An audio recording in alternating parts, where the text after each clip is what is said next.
are now tuning in to Discover Your Potential with radio talk show host Dan Gilman, Cindy Gilman's son.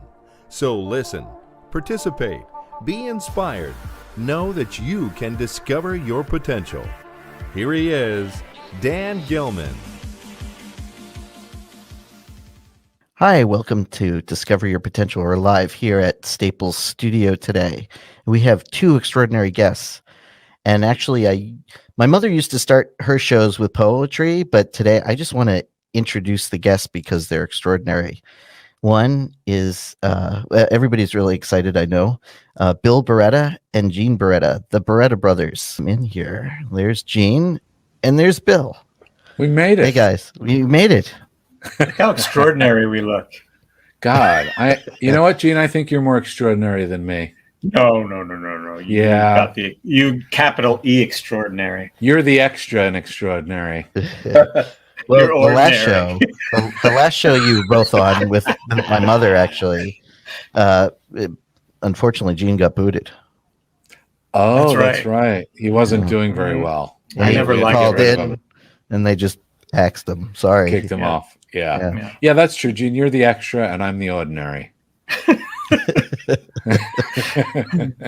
My cat's joining us today. See, there he is. There's Leo. Oh, excellent. You might Beautiful. see. How are you? How are you, Dan? I'm doing well, thanks. Thank you both for showing up. I truly appreciate that. Sure. Gene, just introduce the two of you because I was going to do that. But Gene Barretta obviously he was on the show actually a few times. He's a children's book author, illustrator, animator, and character designer. And he's got some really interesting things to talk about with new releases that's coming. And hopefully some things you'll be eating. You'll be eating during this, Gene?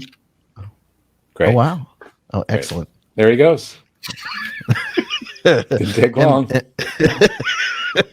And Bill Barretta is a puppeteer, actor, producer, director. Oh, just an amazing, extraordinary person as well. So I just wanted to introduce both of you and talk to you. And thank you so much for being here. Thank you, Dan. You know, do you want to talk about how we all met and what we did together? You got us going. Yeah, I'd love to. Yeah, with our world. You can. I can.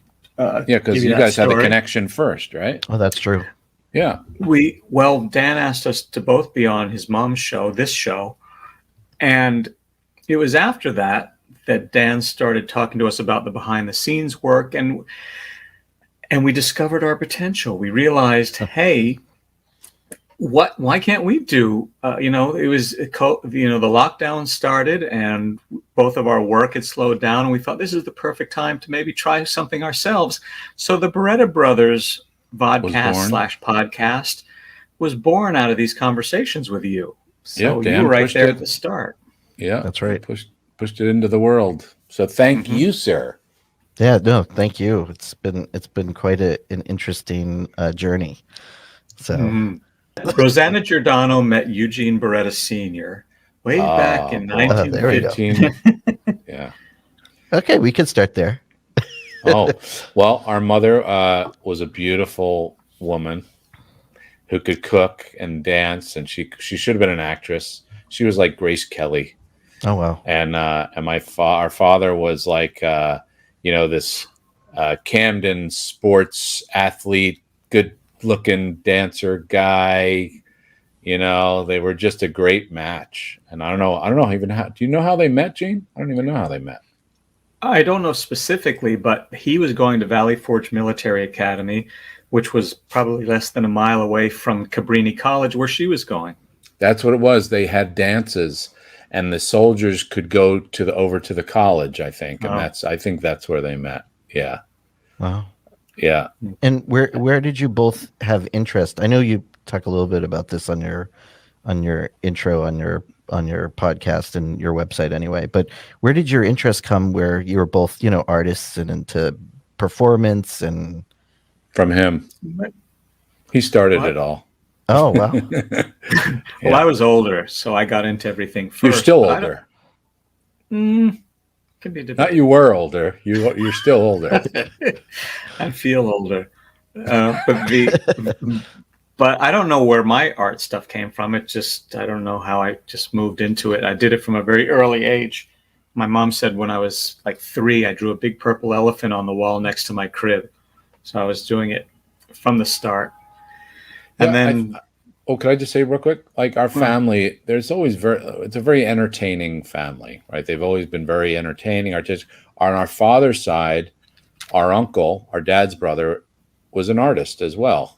And I think that's where, Gene, probably you get some of that from. I don't know on mom's side, the artistic side of things, but there must be somebody. But they were more like, I think our mother's side were more like performers, and our dad's side was probably artists and singers and that kind of thing, Because he played the trumpet.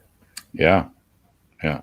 So I think you probably got it from Uncle Phil, your artistic hand. Maybe, yeah. I can remember, we didn't see them that often because they lived in California. But I can remember, I have a vivid memory of being at grandmom's and him showing me how to color. We'd say, first go around the shade, there you go. And then you can go crazy coloring in the middle. So you don't go out of the lines. Oh, wow. Yeah. Look at him eating. Look. I tried to sneak that in. Well, Yeah. Gene, actually, I wanted to talk to you about too. You were on the NAACP Image Award. You just were talking about you and I, and then also you're doing a couple of new books. Yeah, this year I got really honored to get a nomination for an NAACP Image Award in the children's book category. That's right. I didn't win, but what I can take from Rip this off. I'll never accept another nomination again. But I get to say that I competed against LeBron James because he wrote a book this year, and we were both we were 2 of the 5 nominees, but we didn't win. Oh, neither of you. No, neither one of us. But I still competed against him. And who's that? And your partner on the book is... Oh, thanks for bringing that up. The illustrator. This is one I do write and illustrate, but I've started also writing for other illustrators. And Frank Morrison is the artist, the illustrator on that. Did a great job. We also did a book on Muhammad Ali together. By the way, the book was called The Secret Garden of George Washington Carver. And we did one on Muhammad Ali. Muhammad Ali, A Champion is Born. About both of them about their childhoods. So go get those. Go out there and get those, folks.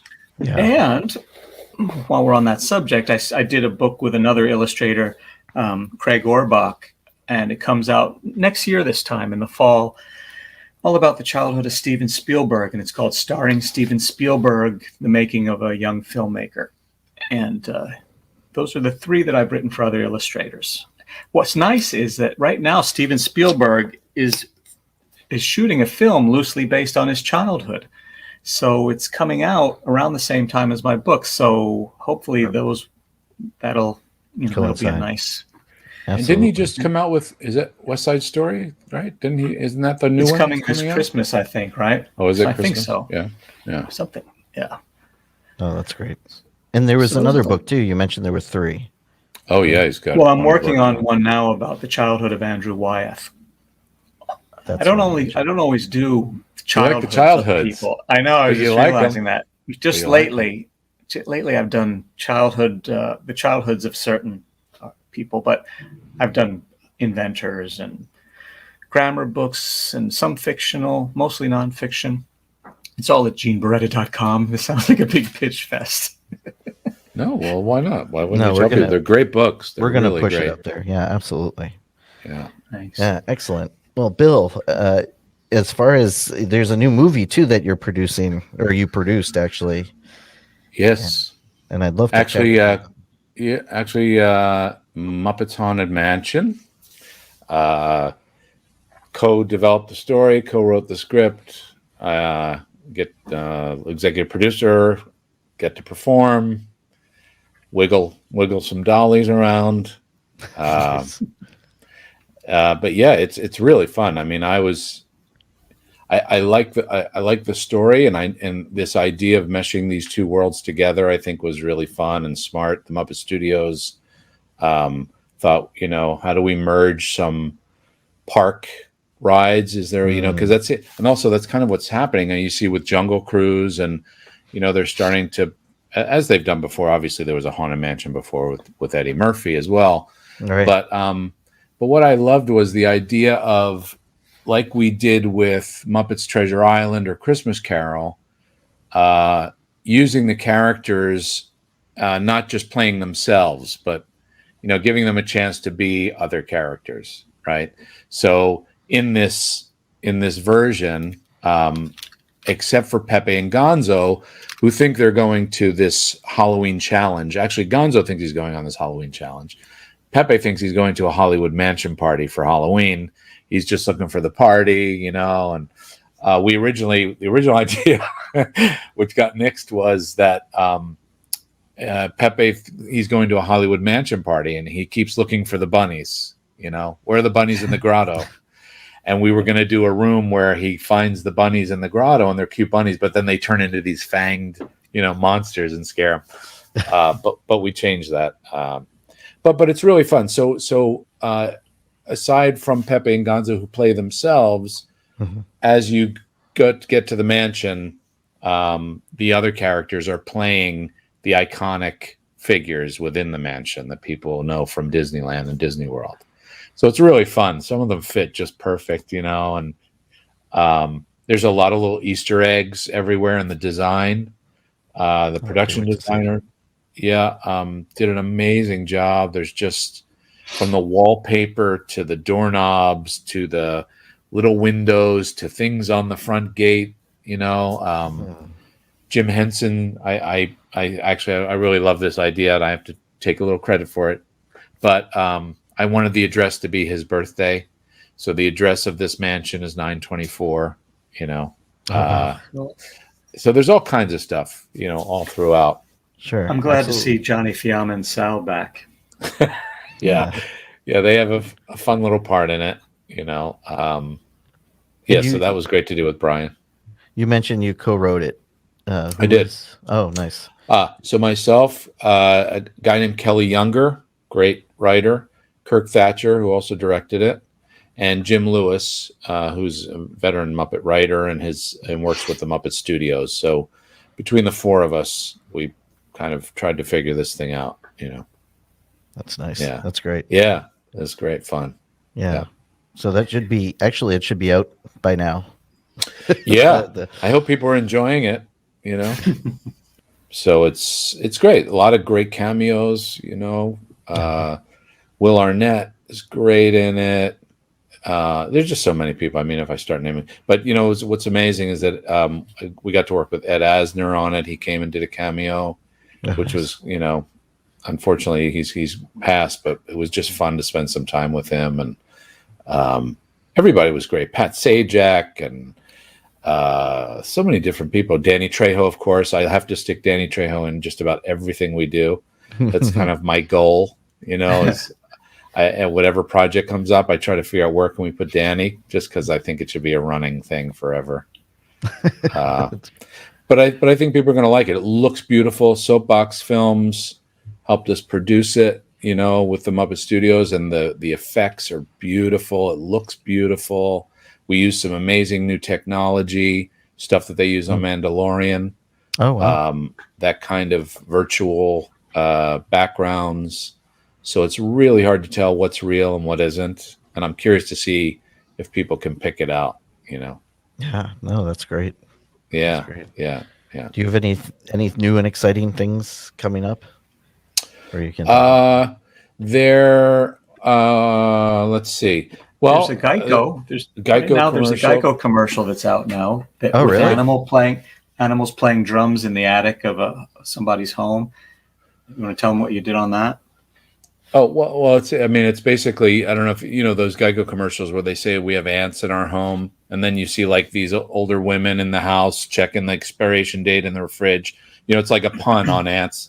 So they went with the idea that we have an animal in the attic.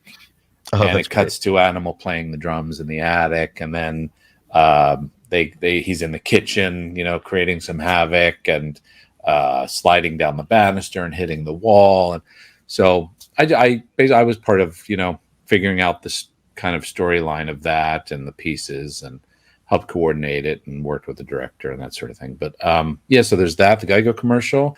But yeah, as far as a project, I mean, nothing I can really, there's stuff we're talking about, but nothing I can really kind of just mention just yet. But there's definitely things in the pipeline, as they say. Yeah. Okay, that's great. Billy and I have started our own series of puppets and programs called the Yuppets. Oh, Puppets. I was going to go with, I thought maybe. Oh, we haven't decided yet. Yeah, we're trying to pick it. Puppets. Who? Pummets? Pummets. Pummets. Why the P? Because I'm just flip it. We reversed. Yeah. Right. How about Barpets? Barpets? Like to shake things up. The Stupp'em. How about Stupp'em? Stupp'ems. Step'em. Yeah. Step'em. There you go. As you can imagine, they're going to be great. And there's there's this character named Ep the King Prawn. Mm-hmm. And Timmick. Yeah. Timurk. No. Miss Igip. Termek. Yeah. That's great. They're backwards Muppets is what we're going with. I think it's a great idea. So, Gene, I wanted to talk to you about your connection with Jim Henson and Sesame Street and how, the two He and I used to sell hot dogs on a corner in Ocean City. And one time a lot of people don't know this. Hot dog. Yeah, a lot of people don't know, but he's actually our dad. Yeah. And one day I was playing with the hot dogs, just going, and he goes, that almost looks like it talks. I said, oh. And I made a slit in the hot dog for the ketchup, but the hot dog was kind of making a motion like this, And that's where I you made got it talk. And he said, oh wait a minute, gosh. There's something there. Wow. Yeah, keep doing that. Keep doing that. Wow. And then the next day he came back and he had a hamburger and a hot dog, and he was making them talk to each other. I never heard this story. I had no idea. You were young. You were young. Yeah. Yeah. And then I said, just go with it, Dad. Wow. And next thing you know, look what happened. Muppets.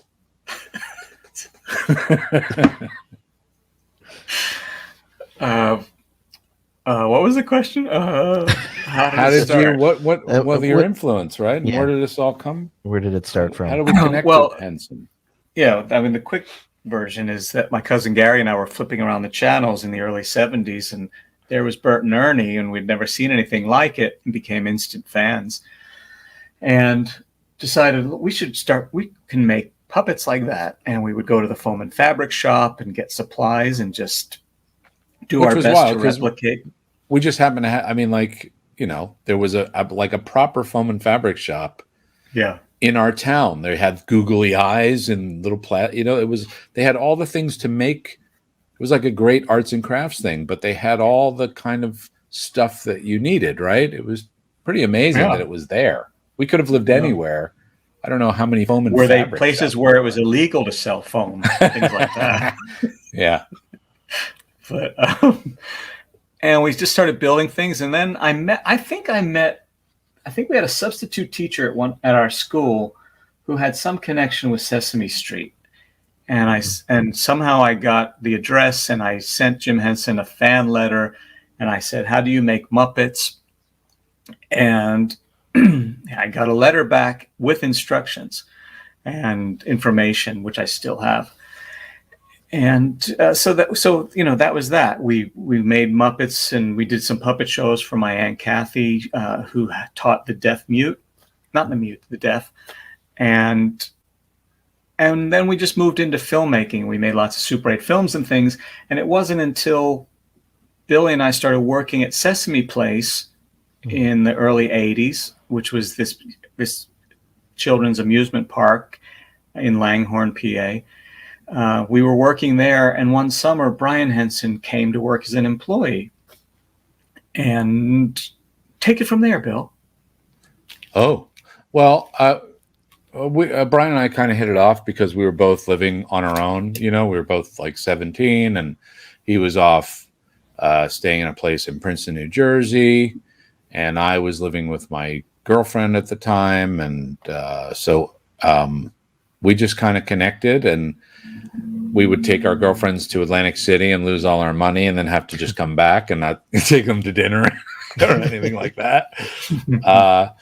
And we just stayed friends off and on over the years. He went off to college and I just continued to kind of work and try. I have a quick story before you move more forward from that. I was making these stop motion animations at the time. Right. And he would come over and we would build the figures together. And one, and I was thinking, I guess I told him, I said, he asked, how are you going to shoot this? I said, I don't know yet. I'm going to have to rent some cameras or something. And he went back home for the weekend and he came back the following week and he had his dad's 16 millimeter camera. He said, use this. So I had Jim's 16 millimeter camera to start shooting this. And I never finished the film, but I still have some cool test footage and things. Which is amazing because Gene, probably that camera was the stuff that shot Sesame Street stuff.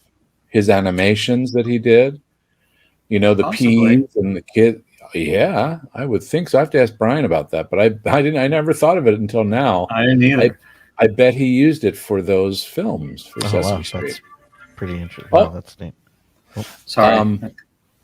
But yeah, right. So we had this connection, and then he went off to college, and I went towards acting, and I was studying. Gene and I took some acting classes. I went to the neighborhood playhouse, and then we kind of reconnected again when his father passed away. Mm-hmm. I was on my way to school on the N train, and I saw a magazine. It said Sammy Davis Jr. dies.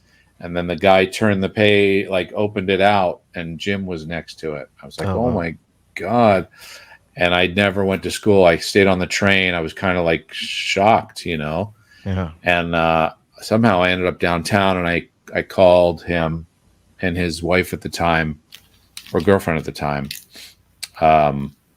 answered, and she said, why don't you come over? So I ended up going over and just hang out with him and his sisters there. And then Gene and I, and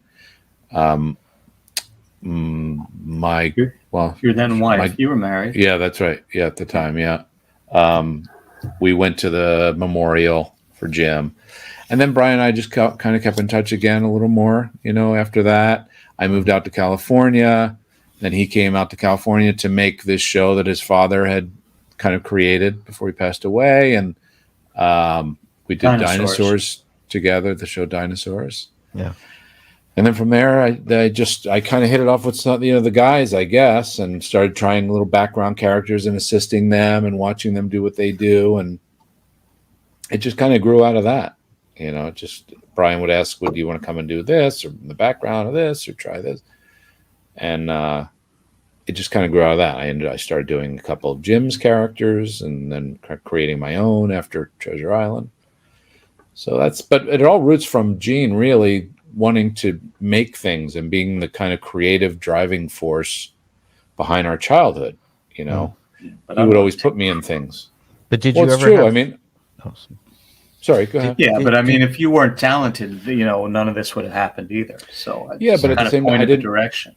But I didn't have somebody to go get in front of the camera and be an idiot, or do this or jump off of that, or, I could have just been in a school play, I guess. But I think the fact that we did these things on the weekends, other kids were doing whatever they were doing, we were making movies, and I was helping him, occasionally when he was doing an animation, I would hold something and give it to him. And so if it wasn't for him pushing to be creative all the time, it's all the time. Yeah. I don't think I would have pursued it as much. I got a kick out of being on stage, and I got a kick out of the response from our family, because we would do family shows, and we had 9 cousins at that time back then. And there were 9 of us who'd put on these, it was like a Muppet show. We'd have dances and we'd have characters or scenes and acrobatics, and it was really a variety show that we would do as kids. And so it just became a given that if we were going to have a big family gathering, that there was going to be a show at some point. Yeah It was we know we're going to have appetizers, main course, dessert, show. It's like part of the menu. Coffee show. Yeah. But yeah, so that was, if it wasn't for that stuff, I don't think I would be doing any of this, and if it wasn't for, and it's weird, like, I don't know if you can see it. See right here, this thing. I don't know if you can Sorry, tell on the what it audience, is. I'm looking down because you're down there. So. Oh, right. Okay. But there's this thing here. It's a marionette. It's from Rome that my mother got me once. I don't know if you can see it. That's his foot there. He's like a soldier. Well, she would always kind of she would go somewhere and she would bring back puppets, or she would bring I have a bunch of little different puppets that she would bring back from places. And I never thought, I never really thought about it until later. Here I am doing this thing, with puppets. Oh, wow. And it's just kind of a fun, Yeah. I went to NYU Film School, and Right. and I wanted to be a film director before I did anything with publishing. But it was all those lessons I took from film school that I brought to making picture books, because you're still basically, you're like the director and the writer and this, the art director and all of that. So that was a huge lesson. But you were even naturally doing that before film school. Gene was drawing as a kid. I would just sit there and watch him draw all the time. Like, he was creating stories and characters and original characters. This young kid, you didn't mention when you wrote to Jim, Gene had created his own letterhead that had in the corner a collage of characters. Ones that were, well known, but then his characters. Yeah, you have it. It's always nice to hear from a fellow puppeteer. I'm sure your puppetry is as original as your paper designing. Yeah. So it was kind of up in the top cards. Yeah. Top right corner, and Gene kind of did it in the top right corner of the letter. And it was, this great montage of characters. But he was always drawing, and like, we would go down to the seashore in the summer. And I would go to the beach, and he would be in the beautiful bay window drawing, And you can tell by my skin complexion that I didn't go out to the beach very often. I kind of have the same, I guess. Yeah. You didn't really. Did you want to focus on getting to the Muppets, or that was not even? Not me. I mean, Gene, I don't know about you, but that was never my journey, was to be a part of Muppets. I really didn't have any sense of puppetry, or, I wanted to be an actor and entertain, but definitely had no thought about how do I be a part of the Muppets. Wow. Yeah. Came out of acting. I did end up, although, working for Sesame Street, and did animated shorts for them, which was the kind of, it was just a very surreal destination, having discovered it back in the early 70s and never once imagining that I'd be connected with it. Right. Did you, either one of you did you get to meet Jim Henson in person, or? Yeah, a couple times. My first time was before I met Brian. His father came to visit the theme park that we were working at, called Sesame Place. Yeah. And he was coming to visit these new animatronic installations that they had of characters. They had Oscar in a trash can, automated thing, and he would come out and he would talk and do a song or something and then go away. And they'd have, it would play every, 6 minutes or so, or 10 minutes, something like that. And so we, as employees, you had to stand next to it and make sure people didn't touch it. And it just happened to be in a spot where I could see the front gate where people came in. I was inside, but big windows. And I saw him coming through the gate. Wow. And I just left my post and I went up to him and I said, "Hello, Mr. Henson. Welcome to Sesame Place." And he said, "Oh boy, thanks." Yeah. And he said, "You don't happen to know where the Oscar trash can is?" I was like, "Do I?" I was like, couldn't believe it. And so I escorted him over and just watched him watch people, just kind of looking at it, just watching people enjoy it. And they were like, "Thanks," and he left. And I've told this story before, but I can't help but just say it again. But it really impressed me that he came through the front gate. He could have come through the back VIP area, right? All right. Someone could have escorted him through, but I guess that's just really who he was. He didn't need that stuff, and he wanted to see the experience. I imagine, I'm guessing, Yeah. to see what it felt like to come through as a person. And then we had that one other time where we were driving up to Manhattan to see Brian because he was back from England. Yeah. And it wasn't until we parked in the garage in Manhattan we thought, wait, we're going to the Sherry Netherlands Hotel. Wait, could that be Jim's place? And we went upstairs and there he was, and we hung out with him, and like there were 6 or 7 other people and Brian. Yeah. And I had my one private moment with him was he was trying to figure out what a sign said across Park Avenue or something. Central Park. Oh, right. So we just stood at the window trying to figure that out. That's my strongest memory of it. Yeah. Oh, that's incredible. Yeah, for listeners who are inspired not only by both of your work, what would you give our listeners today, like people, for example, who are looking to become potential puppeteers or writers or artists or children's book authors, or I know that's all over the place, but what would you give our listeners who do want to pursue that dream of creativity? You want to go first? Well, I guess from my angle, you've got to expect that it's going to be a lengthy process and that you have to build some tough skin because there's going to be lots of rejection at the start. And that's actually a really important period because that's your early jobs. The work itself isn't as important as what you learn as far as building relationships with the people you're working with and learning diplomacy and collaboration and some of the value in being rejected because you're forced to look at your own work objectively and figure out why did they not like this and what did I do that wasn't going to fit. And it gives you some more objectivity on things. I've even had some periods, well, one's happening kind of now, but then back in like 15 years ago, I'm self-taught as an artist. And at one point my agent said, you should take a few painting classes because the editors are loving your stuff. And when it gets to the art directors, they're saying they love your line work, but your painting style is not quite there, which was true because I didn't understand much about complementary colors and all sorts of things. And I can see those mistakes now. But at the time, I'm thinking, how's that possible? I'm getting some jobs. I can't see the problem.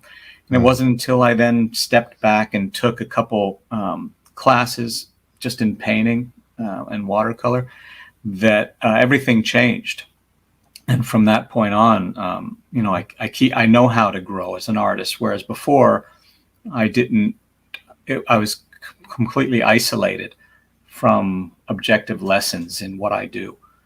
And right now I'm kind of adapting for this Andrew Wyeth book. My style is going to evolve a little bit to become something between the lighthearted, semi-cartoony style I've used a lot and something more representational and realistic. And so there's a challenge going on there, and it's also scary because I don't know what I'm going to get yet. But you have to love it all enough to go through the pain of it and the time that it takes for it to happen. Right.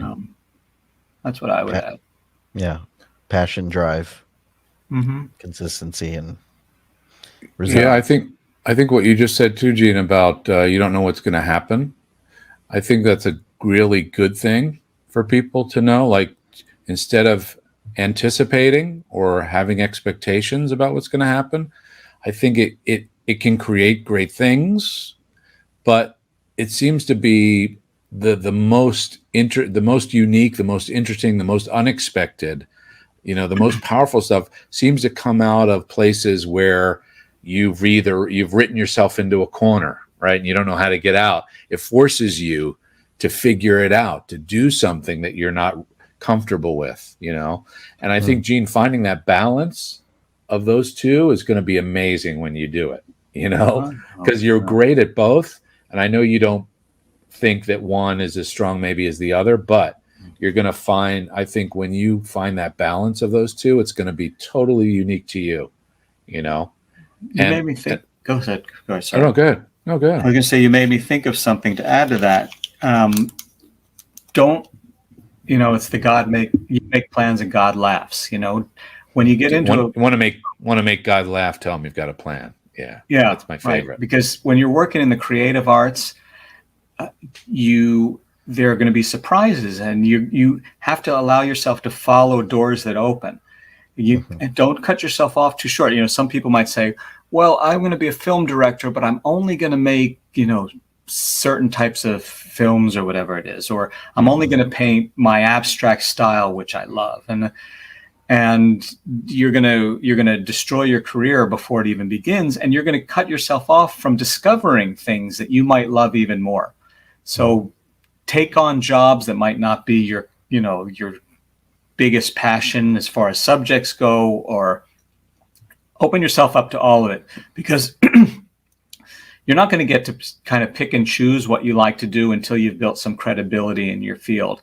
So you need to build a foundation of experience with all sorts of things. Yeah. I mean, I'm going through the college application period. Oh. My wife and I are going through that with our son Jackson, and he's That's a talented. fun process, I know.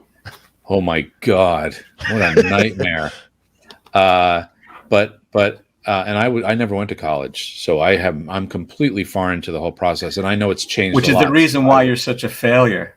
but the process, I'm sure, has changed over the years, and it's very different now than it probably was when I would have been 18. Sure. But even so, I think the idea of, because he is innately talented in many ways. I'm not just kind of trying to brag about him. I am, true. But he's an artist. He has his uncle's flavor of art and his eye, for that sort of thing. But then his mother and I have the kind of entertaining acting side of things and producing side. He's got all these things. And so we're trying to help him focus on where to maybe start with a major, but still allow him to explore other things and not be locked into, because he's really good at acting, and he should do that. But look what happened with me. I thought I wanted to just be an actor, and I pursued that.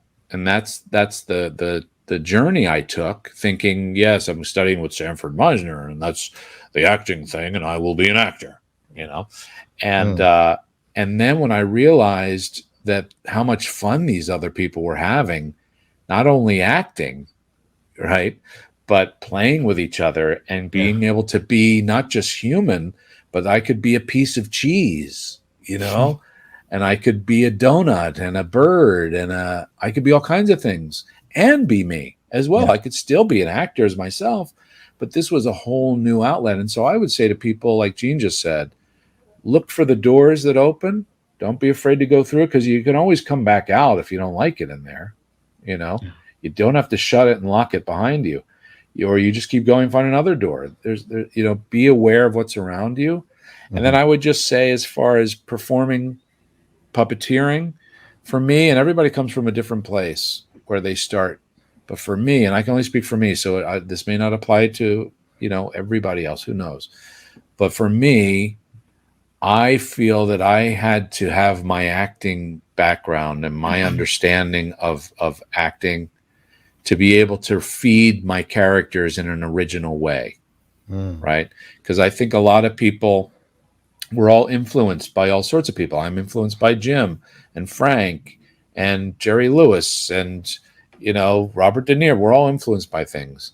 Yeah. But to just directly imitate them is not gonna, where are you gonna go with that? How far can that really go?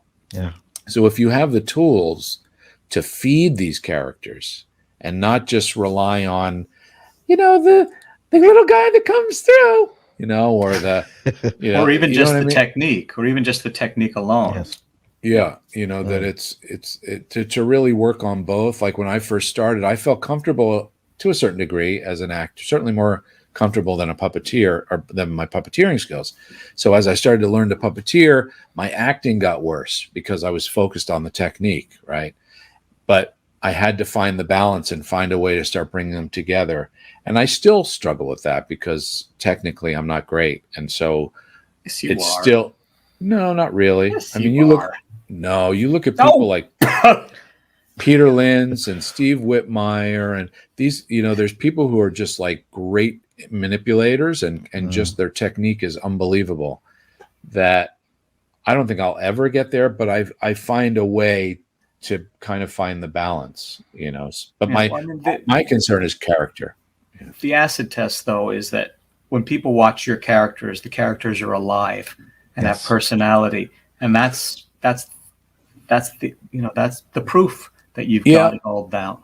Well, I've also tried to use, my strengths, right, which is maybe my acting strength, but the fact that I'm not, I kind of took that and said, you know what, I'm going to be a little more still than everybody else, right? I'm not going to try and do so much with some of the behavior. I'm going to kind of try and keep them more simple because I can handle that.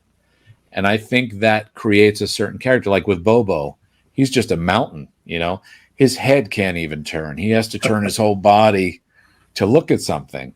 So I just try and use that stuff a little bit with the character, finding. So that's another little thing. If people want another little tip from me, I guess would be look at the character you have, look at the puppet, and you take advantage of or use in a positive way the limitations that you have. Don't feel like a limitation is a negative, right? It can be really, it can actually highlight or make something better with certain limitations. But now that you've pointed out your limitations, I don't know if I'm as impressed with you. That's what I'm saying. Well, it's all an illusion. Well, I know, Bill, you're up against time right now, but very much appreciate your time and Gene's time, and hopefully I can get you on and the cats, and hopefully I can get you on again at some point. Yeah, for sure. I'd love to have you because there's so much to talk about. You're so dynamic, amazing, both interesting people, and you bring. The great thing is you touch many people's lives, and that's the whole point of this show too: is discover your potential, touching people's lives, because that's what my mother did.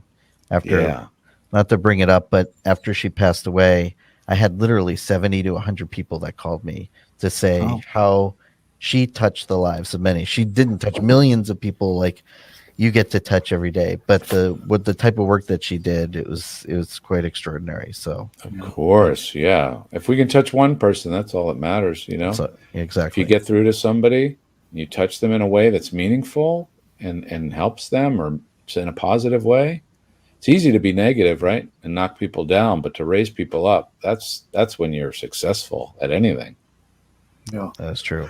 That is true. You know what? This has been, Dan, this has been cool because I think you're the first time we've done a show where we've gotten this serious about our craft and everything, which, we're usually just having lots of fun, which is great. But you really made us think. You saw our serious side come out. What's your name again? It's been very different. What's your name again? Dan what? Yeah, I don't know my last name. We'll see it when it comes on. Yeah. So I just wanted to thank both of you to come on the show, Discover Your Potential. I know it means a lot to my mom as well. She loved having both of you on, even though Gene, again, you were cut off. But yeah, we're happy for you both to be here. So thanks. It was great talking to you. Really fun. Thank you. It was really fun talking to both of you, as always. This is Cindy Gilman, and you're listening to Discover Your Potential. So until next time, do something nice for yourself, but do something nice for someone else. In every way, every day, I need less of myself, I need more him.